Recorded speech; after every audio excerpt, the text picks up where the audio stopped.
எல்லாருக்கும் வணக்கம். தமிழ் சுற்றுலா பதிவில் இன்னைக்கு நாம ஒரு மலைக்கோட்டையை தேடிய பயணத்தில் தாங்க ஈடுபட்டிருக்கோம். தமிழ்நாட்டிலேயே மிக உயரமான இடத்துல கட்டப்பட்ட கோட்டை. நம்ம எத்தனையோ மலைக்கோட்டைகள் பார்த்துருப்போம். ஆனால் இவ்வளோ உயரத்தில் கட்டப்பட்ட ஒரு கோட்டையை நம்ம பார்த்துருக்க மாட்டோம். அது மட்டும் இல்லாமல் தீரன் சின்ன மலையை தூக்கிலிட்ட ஒரு கோட்டையை பற்றி தாங்க இன்னைக்கு நம்ம பார்க்க போகிறோம். 16ஆம் நூற்றாண்டில் விஜயநகர பேரரசு ஆட்சி காலத்தில் கட்டப்பட்ட இந்த கோட்டையானது பின்னாடி வந்த மைசூரை சேர்ந்த ஐதர் அலி மற்றும் திப்பு சுல்தான் அவங்களுடைய கட்டுப்பாட்டிலையும் இந்த கோட்டை இருந்திருக்கு. அதுக்கப்புறம் வந்த ஆங்கிலேயர்களோட ஆட்சி காலத்திலையும் இந்த கோட்டை கைப்பற்றப்பட்டிருக்கு. அவங்களும் இங்கே ஆட்சி பண்ணியிருக்காங்க. கிட்டத்தட்ட 10 நுழைவாயில்களை கடந்து 14 அடுக்கு கொண்ட மதில் சுவர்களை கடந்து தான் நாம் இந்த கோட்டைக்கு வர மாதிரி இருக்கும். அது மட்டும் இல்லாமல் இந்த கோட்டையை சுற்றுமே பார்த்தீங்கன்னா 3 பக்கமுமே ஏற முடியாத அளவுக்கு தான் செங்குத்தாக இருக்கும். ஒரு பக்கம் மட்டும்தான் இதுக்கான வழி இருக்கும். அது மட்டும் இல்லாமல் மலையிலேயே செதுக்கப்பட்ட சிவபெருமான் அந்த லிங்கங்களையும் நாம் பார்க்க போகிறோம். இங்கே கொடுமையான மரண தண்டனை கொடுக்கக்கூடிய ஒரு இடத்தையும் நாம் பார்க்க போகிறோங்க. எல்லாத்தையுமே ஒன்று ஒன்று பார்க்கலாம். நீங்கள் என்னோடு இணைந்திருங்கள். நான் சரவண பிரபு. எல்லாருக்கும் வணக்கம். தமிழ் சுற்றுலா பதிவில் இன்னைக்கு நாம ஒரு மலைக்கோட்டையை தேடிய பயணம் தான் மேற்கொண்டு இருக்கோம். கிபி 16ஆம் நூற்றாண்டில் விஜயநகர பேரரசு ஆட்சி காலத்தில் கட்டப்பட்ட மிக பழமையான ஒரு கோட்டை தாங்க இன்னைக்கு நம்ம பார்க்க போகிறோம். மைசூரில் இருக்கிற ஐதர் அலி மற்றும் திப்பு சுல்தானும் இந்த கோட்டையை ஆட்சி பண்ணியிருக்காங்க. அதுக்கப்புறம் ஆங்கிலேயர்களோட கைவசமும் இந்த கோட்டை இருந்திருக்கு. நம்ம எத்தனையோ மலைக்கோட்டைகள் பார்த்துருப்போம். ஆனால் தரைமட்டத்திலிருந்து 2300 அடி உயரத்தில் கட்டப்பட்ட தமிழ்நாட்டிலே மிக உயரமான மலைக்கோட்டை என்ற பெருமையை பெற்ற ஒரு கோட்டைக்கு தான் இன்னைக்கு நம்ம வந்திருக்கோம். சேலம் மாவட்டம் சங்ககிரியில் இருக்கிற சங்ககிரி கோட்டை தாங்க இன்னைக்கு நம்ம பார்க்க போகிறோம். தீரன் சின்னமலை சுதந்திர போராட்ட வித்தையாகி தீரன் சின்னமலையை தூக்கிலிட்ட இந்த கோட்டையையும் நம்ம முழுசாக பார்க்க போகிறோம். கோட்டையோட அடிவாரத்துக்கு காலையில் 6 மணிக்கே போய் ரீச் பண்ணேன். ஏன்னா நான் சென்னையிலேருந்து கிளம்பிருந்தாலும் நைட்டே கிளம்பியிருந்தேன். அதனால் விடிகாலத்தில் 6 மணிக்கெல்லாமே அந்த கோட்டையோட வாயில் கதவுக்கு வந்துட்டேன். ஆனால் நிறைய பேர் சொன்னாங்க 9 மணி தான் கோட்டை திறப்பாங்கன்னு சொல்லிட்டு. ஆனால் இங்கே ஒரு போர்டு இருக்குது. அது தொழில்துறை சார்பில் வைக்கப்பட்ட போர்டுங்க. அதில் என்ன போட்டிருக்காங்கன்னா காலையில் 6 மணிலேருந்து சாயந்தரம் 5 மணி வரைக்கும் எல்லாருக்குமே பர்மிஷன் இருக்குது, உள்ளே போகலான்னு சொல்லிட்டு. ரொம்பவே ஒரு உற்சாகம் ஆயிடுச்சு. ஏன்னா நம்ம 6 மணிக்கு வந்தோம். 9 மணி வரைக்கும் வெளியிலேயே வெயிட் பண்ணால் அது ரொம்ப டைம் வேஸ்ட் ஆகும். ஆனால் 6 மணிக்கெல்லாமே கேட் திறந்ததால் அப்படியே நம்ம கோட்டைக்குள்ளே போக ஆரம்பித்தோம். போனோடனே நமக்கு பின்னாடியே ஒரு 4-5 பேர் வந்தாங்க. அவங்களாம் உள்ளூரில் இருக்கிற அந்த கிராமவாசிகள். அவங்க இங்கே வாக்கிங் போகிறதுக்காக இந்த இடத்த யூஸ் பண்ணுறாங்க. ஆரம்பத்தில் ரொம்பவுமே அழகாக இருக்குங்க. தொழில்துறை நல்லா பராமரிச்சுட்டு வராங்க. கோட்டையில் முதல் வாசலான புலிமுக வாசலில் தாங்க இப்போ இருக்கும். மொத்தம் 10 வாசல்கள் கடந்து போகணும்னு நான் சொல்லியிருந்தேன். அதில் முதல் வாசலான புலிமுக வாசலில் தான் இப்போ நாம் நின்றுட்டுருக்கோம். இது வழியாக தான் நாம் உள்ளே போக போகிறோம்.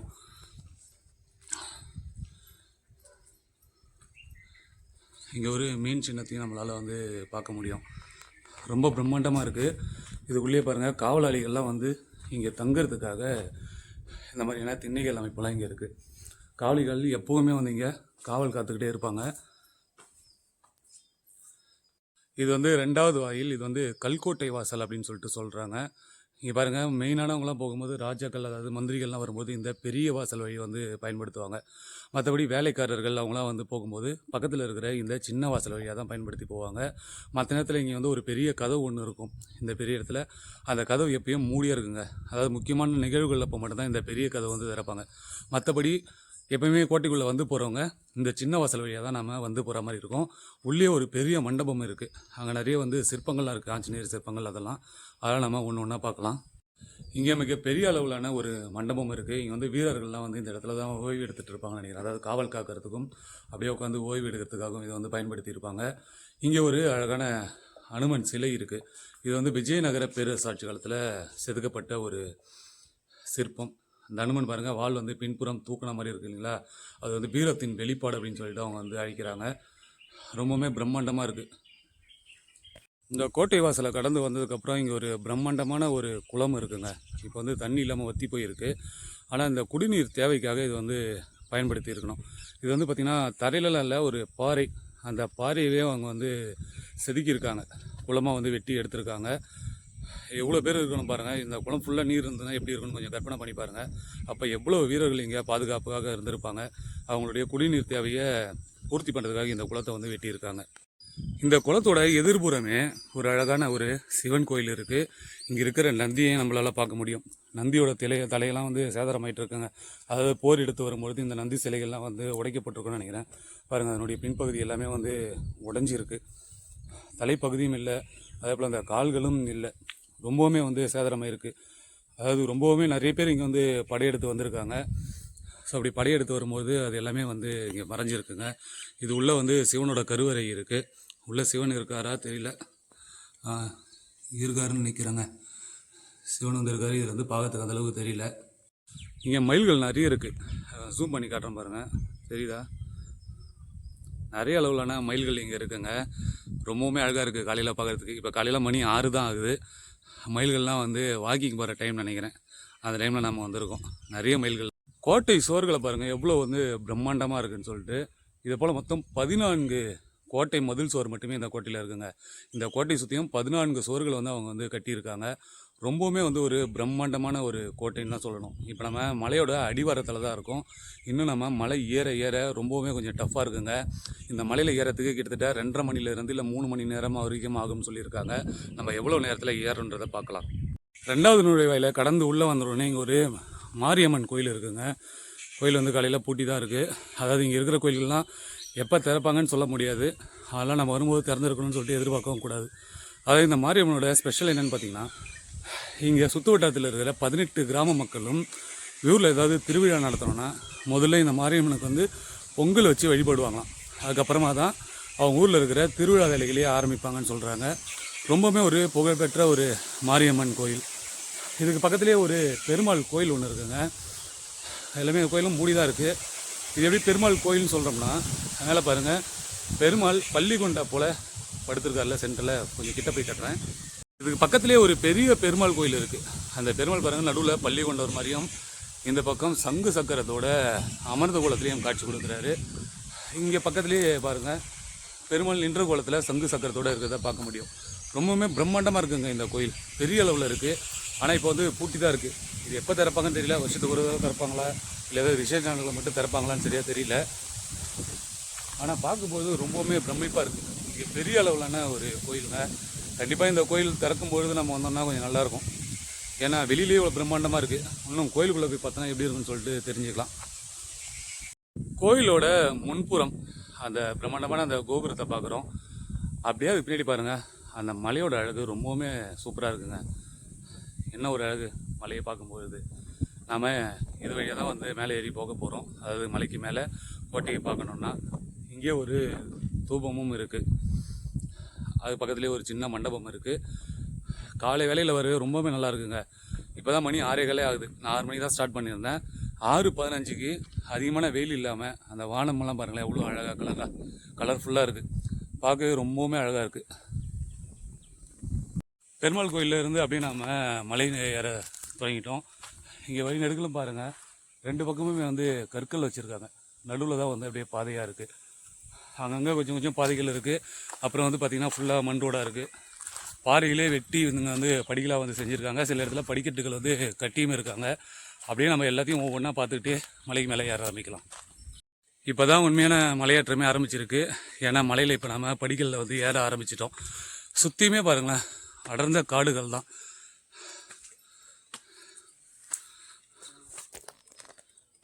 அடர்த்தியான காடுங்க.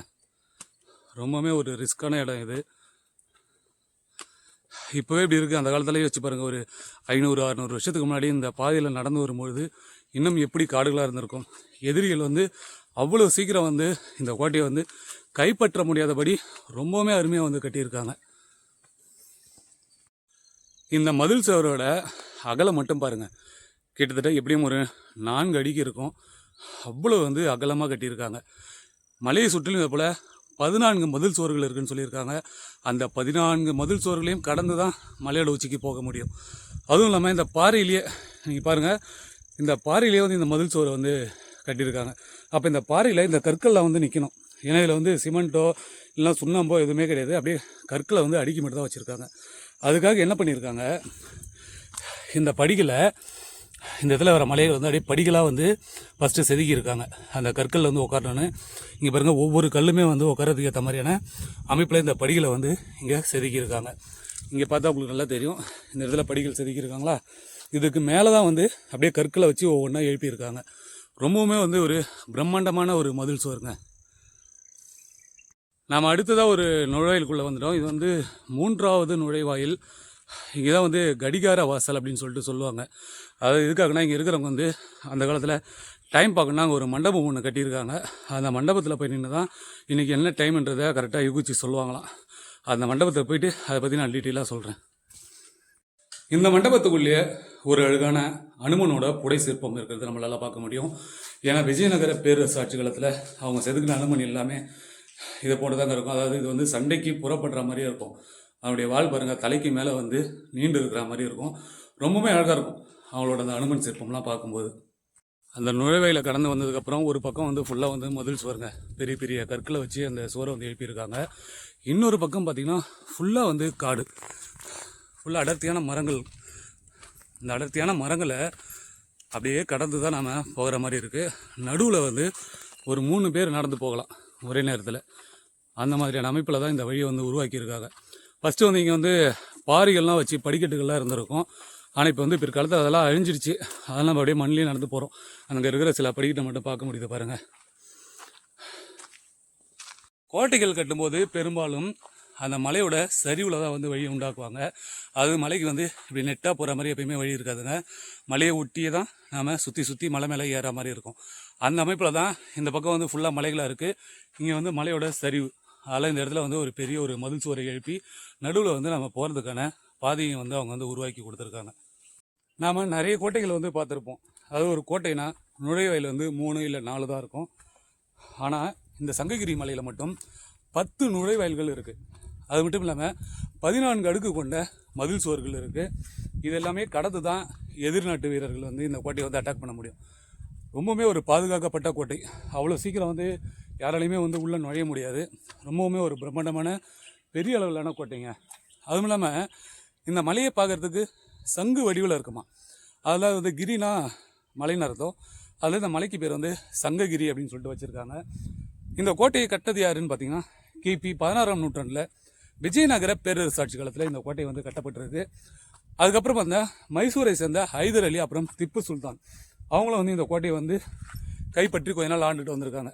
அதுக்கப்புறமா 1800 காலகட்டங்களில் ஆங்கிலேயர்கள் வந்து இந்த கோட்டையை வந்து பிடிச்சு ஆட்சி பண்ணியிருக்காங்க.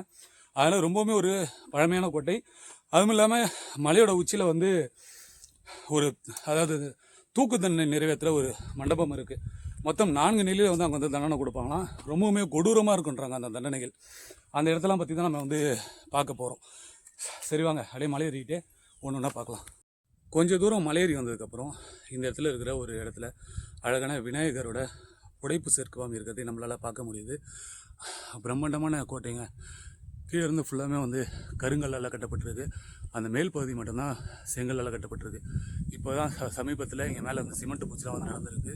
ஆனால் அதுக்கு முன்னாடி பார்த்திங்கன்னா ஃபுல்லாமே இந்த பக்கம் கருங்கற்களும் அதுக்கு மேலே இருக்கிற பகுதி பார்த்திங்கன்னா செங்கற்களாலும் கட்டப்பட்டது.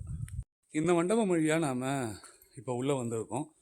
அப்படியே பார்த்தோம்னா இந்த இடத்துல ஒரு சின்ன ஏதோ ஒரு தர்கா ஒன்று வந்துருக்கிறதுக்கான வாய்ப்பு இருக்குது. பாருங்க அந்த பச்சை கலரில் அடிச்சிருக்காங்க. இது வந்து ஒரு தர்கா இருந்துருக்கணும். இதுக்கு பக்கத்துலேயே ஒரு பாதை ஒன்று போகுது. ஆனால் இப்போ வந்து ஃபுல்லாக முள்ளால் வந்து அடர்த்தியாக மூடப்பட்டிருக்கு. அதில் நம்ம வந்து இது வழியாக போக தேவையில்லை. ஏன்னா இது வழியாக போனாலும் அங்கே ஒரு நுழைவாயில் மாதிரி தெரியுது, அந்த பக்கமாக போகலாம். இந்த பக்கம் வந்து நமக்கு ரொம்ப கிளியராக இருக்குது. அதாவது பாதை வந்து ரொம்ப தெளிவாக இருக்குது. அதனால் நம்ம இந்த பக்கமே வந்து பயணத்தை வந்து தொடங்கலாம். இந்த நுழைவாயிலுக்கு இது பக்கத்துலேயே பார்த்தீங்கன்னா ஒரு படிக்கட்டு இருக்குது. இந்த பக்கம் படி ஏறி நாம் அந்த சீலிங் மேலே போகலாங்க, ரூஃபுக்கு மேலே. அங்கே வந்து வீரர்கள் வந்து காவல் காத்துட்ருப்பாங்கன்னு நினைக்கிறேன். காவல் காத்துட்டு எதிரில் யாராச்சும் வராங்களா இல்லை கண்காணிக்கிறதுக்காக இந்த இடம் வந்து உருவாக்கப்பட்டிருக்கு. ரொம்ப அழகாக பாருங்கள், அந்த படிக்கட்டுகள்லாம் ரொம்ப அழகாக வச்சுருக்காங்க. பக்கத்துலேயே அந்த கைப்பிடி சுவரும். இங்கே இருக்கிற அந்த படிகள் எல்லாமே வந்து கருங்கற்களை கொண்டு போட்டிருக்காங்க. பெரிய பெரிய கல்லை வச்சு படிகளை வந்து உருவாக்கியிருக்காங்க. ரொம்பவுமே வந்து ஒரு குறுகலாக தான் இருக்குது.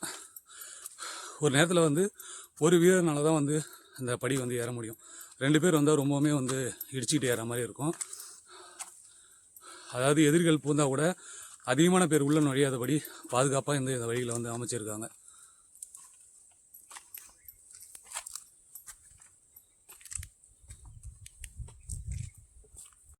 தமிழ்நாட்டிலேயே மிகப்பெரிய மலைக்கோட்டைனா அது இந்த சங்ககிரி கோட்டை தாங்க சொல்கிறாங்க.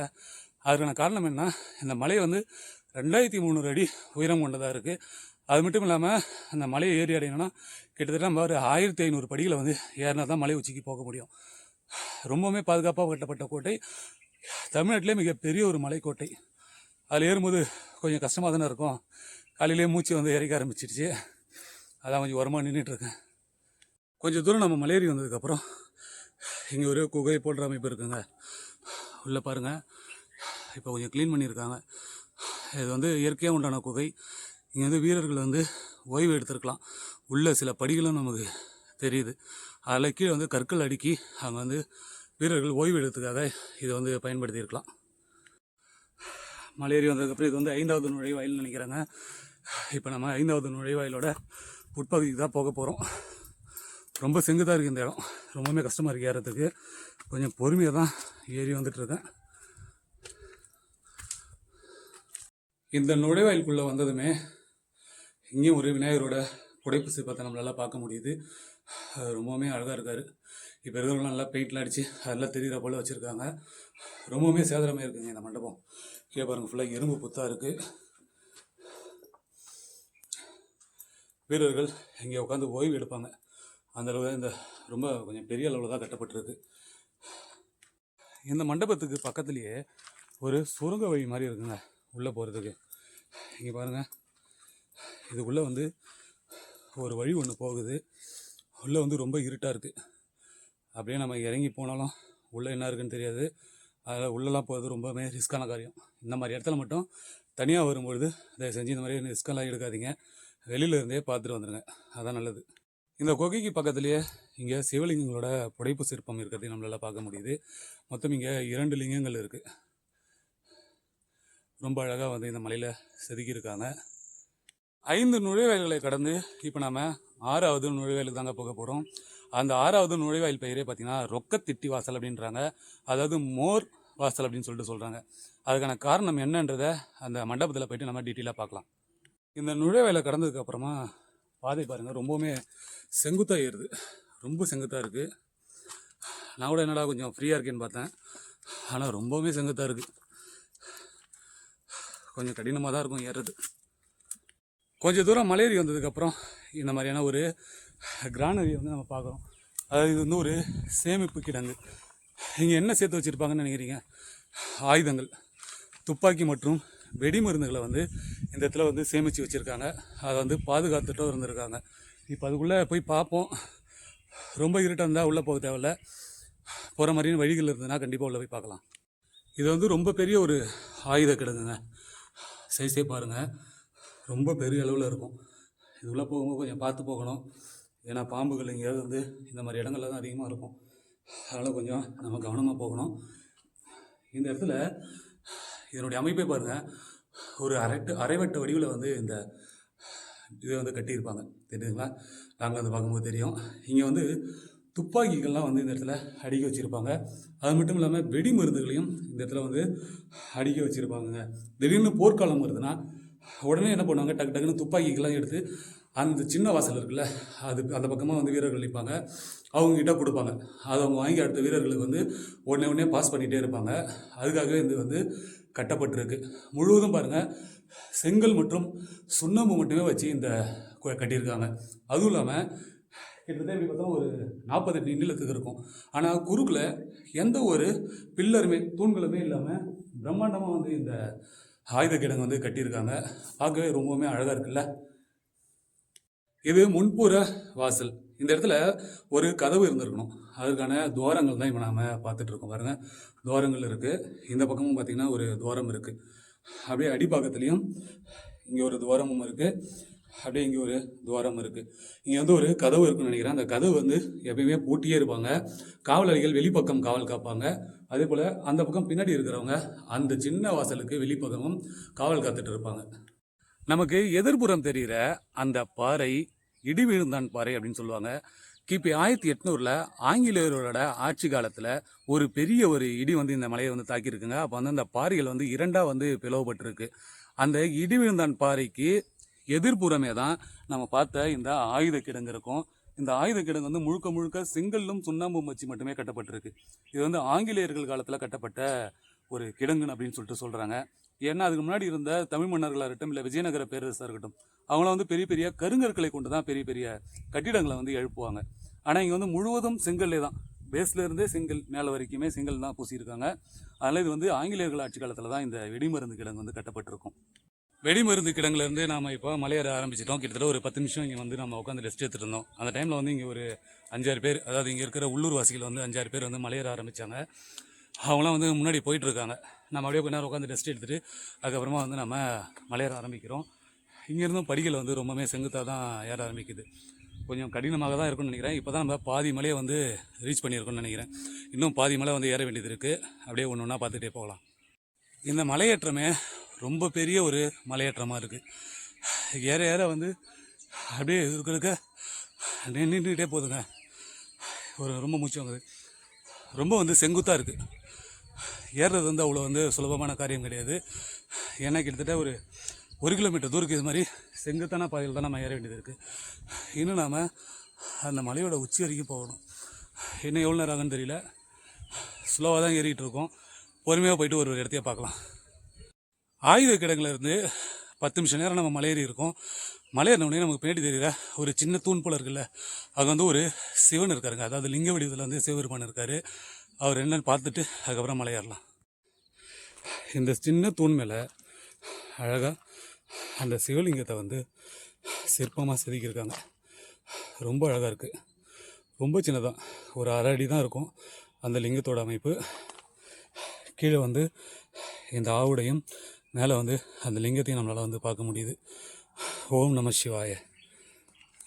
நமக்கு முன்னாடி போகிற படிகள் பாரு, ரொம்பவுமே செங்குத்தாக இருக்குங்க.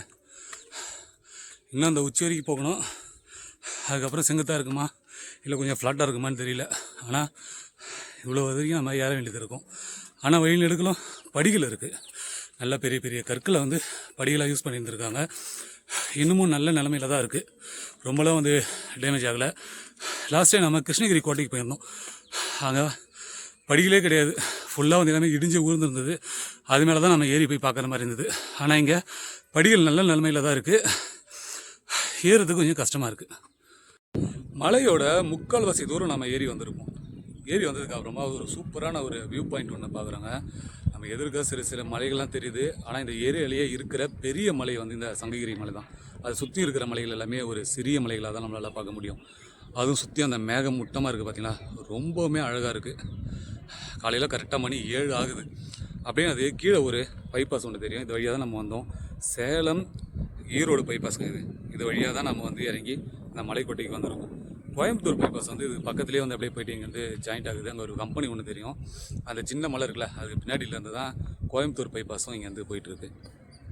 நாம் சங்ககிரி மலையேற ஆரம்பித்ததுக்கு அப்புறமா ஒரு 3/4 தூரம் நம்ம ட்ராவல் பண்ணியிருப்போம். அதுக்கப்புறம் ஒரு சூப்பரான ஒரு வியூ பாயிண்ட் ஒன்று இருக்குங்க. இப்போ நான் அந்த மலையோட எட்ஜில் தான் நின்றுட்டுருக்கேன். உங்களுக்கு தெரியும், மலையோட எட்ஜில் நின்றுட்டுருக்கேன். இங்கேருந்து பார்க்கும்போது அவ்வளோ அழகாக இருக்குங்க. இப்போ தான் சன்ரைஸ் வந்து வெளியே வந்திருக்கு. கிட்டத்தட்ட மணி வந்து இன்றைக்கி 7 ஆகுது. அந்த 7 மணிக்கே பார்த்திங்கன்னா ஃபுல்லாக வந்து எனக்கு சுற்றியுமே மேகமூட்டங்களாக இருக்கும். பின்னாடி எல்லாமே ரொம்பவுமே அழகாக இருக்குது. வியூ பாயிண்ட் பார்த்துட்டு அங்கேயோ கிட்டத்தட்ட ஒரு 1/2 மணி நேரம் ஸ்பெண்ட் பண்ணியிருந்தோம். அதுக்கப்புறமா வந்து மறுபடியும் மலை ஏற ஆரம்பிச்சிருக்கோம். இன்னும் மலை வந்து ஏறத்துக்கு ஒரு 1/2 மணி நேரம் ஆகும்னு சொல்லியிருந்தாங்க. இப்போ தான் ஒரு சேலத்தை சேர்ந்த ஒரு 2 தம்பிகளை வந்து வந்திருந்தாங்க. அவங்க வாரம் இந்த மலைக்கு வந்து வருவாங்களாம். இன்னும் ஒரு 20 நிமிஷம் ட்ரெக் பண்ணிங்கன்னா மலை உச்சிக்கு போயிடலாம்னு சொல்லியிருந்தாங்க. சரி, நமக்கு ஒரு 1/2 hour ஆகும். ஏன்னா நம்ம பொறுமையாக எல்லாத்தையும் அப்படியே பார்த்துட்டே போகிறதால. இங்கே பெரிய அளவிலான ஒரு ஆலமரம் இருக்குது. ரொம்ப பெருசாக இருக்குது. அந்த மலையிலேயே வந்து வளர்ந்துருக்குங்க. அதனுடைய விழுதுகள்லாம் எவ்வளோ அழகாக தொங்குது பாருங்கள். இதில் வந்து சின்ன வயசில் நம்ம ஊஞ்சல் ஆடி இருப்போம். எத்தனை பேர் இந்த மாதிரி விழுதுகள் பிடிச்சி ஊஞ்சல் ஆடி இருக்குன்றீங்க, எனக்கு கமெண்ட் பண்ணி சொல்லுங்கள். 9வது கேட்னு சொல்லப்படுற மைசூர் கேட்டுக்கு வந்திருக்குங்க. இதுதான் வந்து இந்த கோட்டையோட 9வது நுழைவாயில். இது வந்து மைசூர் கேட் அப்படின்னு சொல்லிட்டு அழைக்கிறாங்க. ஏன்னா இங்கே வந்து ஐதர் அலி, திப்பு சுல்தான் அவங்களுடைய ஆட்சி காலத்தில் இந்த நுழைவாயில் கட்டப்பட்டிருக்கலாம். பார்த்திங்கன்னா அந்த முகலாயர்களோட அந்த வடிவமைப்பிலே பாருங்கள், அரைவட்ட வடிவத்தில் அந்த நுழைவாயில்கள்லாம் இருக்கும். இப்போ இதை கடந்து தான் நாம் உள்ளே போக போகிறோம். இங்கே இருக்கிற நுழைவாயில்கள்லேயே இங்கே மிக பிரம்மாண்டமான ஒரு கதவு ஒன்று இருந்திருக்கணும். அதாவது 2 புறமும் வந்து கதவு இருந்திருக்கணும். அது வந்து இந்த நுழைவாயிலை மூடி இருப்பாங்க. இந்த பக்கம் பாருங்கள், அந்த தாழ்பால் போடுற அந்த இதில் தெரியுது பாருங்கள், கீழ் அப்படின்னு சொல்லிட்டு சொல்லுவாங்க. தமிழில் என்னன்றது எனக்கு தெரியல. 2 கதவுகளை வச்சு அப்படியே அவங்க வந்து லாக் பண்ணியிருப்பாங்க. இந்த 9வது நுழைவாயில், அதாவது மைசூர் கேட்டை நாம் கடந்ததுக்கப்புறமா ஃபுல்லாக வந்து அடர்த்தியான காடு. இங்கே வந்து பாதை வந்து ரொம்பவுமே குறுகலாக இருக்குது. ரொம்ப அடர்த்தியாக இருக்குது இந்த காடு. நிறைய வந்து இந்த மரங்கள்லாம் பார்க்க முடியும். இந்த இடத்துல பாருங்கள், ரொம்ப நிழலாக இருக்குது பாருங்கள். வெயிலோட தாக்கமே கொஞ்சம் கூட இந்த இடத்துல கிடையாது. ரொம்ப நிழலாக இருக்குது. அதுவும் இல்லாமல் அடர்த்தியான காட்டு வழி பயணமாகவும் இது இருக்குது. அதுவும் இல்லாமல் இந்த மலையில் வந்து நிறைய வந்து பாம்புகள் உலா வரதா வந்து சொல்லியிருந்தாங்க. அதெல்லாம் நம்ம எடுத்து வைக்கிற ஒவ்வொரு அடியும் கவனமாக எடுத்து வைக்கணும். அதனாலே நம்ம பார்த்து பொறுமையாக போக வேண்டியதாக இருக்குது. மலைக்கு மேலே நம்ம ஏறி வந்த பாதைகளில் இது வரைக்கும் தான் வந்து படிகள் இருக்குது. அதுக்கப்புறமா வந்து ஒரு சிறிய ஒரு மலை. அந்த மலையில் படிகளை வந்து அப்படியே செதுக்கியிருக்காங்க. அந்த மலையை வந்து படிக்கட்டாக வெட்டியிருக்காங்க. மொத்தம் இதில் வந்து 60 படிகள் இருக்குது அப்படின்னு சொல்கிறாங்க. இதை கடந்ததான் மேலே கடைசியாக இருக்கிற 10வது நுழைவாயிலுக்குள்ளே நம்மளால் போக முடியும். மேலேயே பாருங்கள், இந்த பாறைகள்லேயே மிக பெரிய அளவிலான மதில் சுவர்களை அவங்க எழுப்பி இருக்கிறத பார்க்க முடியும்.